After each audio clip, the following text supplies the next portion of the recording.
Hello everyone, అందరు ఎలా ఉన్నారు? నేను మీ బుజ్జి పానీయం. Welcome back to Sri moonlight tarot.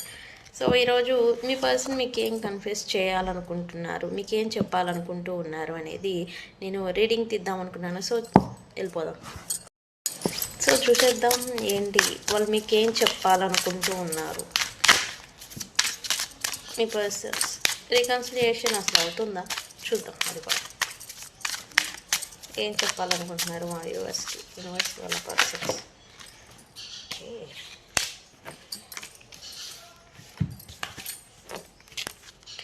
Okay, looks like ఈ పర్సన్ ఇన్నర్ కాన్ఫ్లిక్ట్లో ఉన్నారని చెప్పొచ్చు. లైక్ పైకి తను చూపిస్తున్న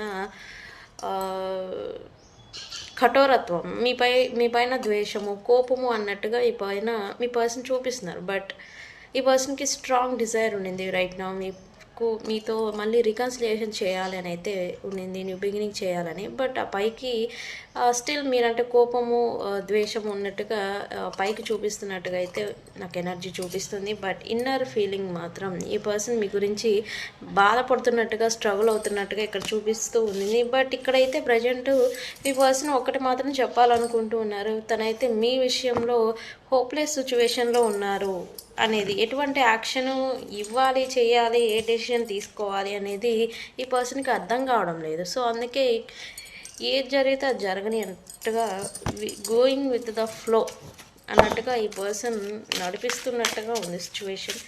మేబీ ఇంకేం చెప్పాలనుకుంటున్నారు, ఏం చెప్పాలనుకుంటున్నారు.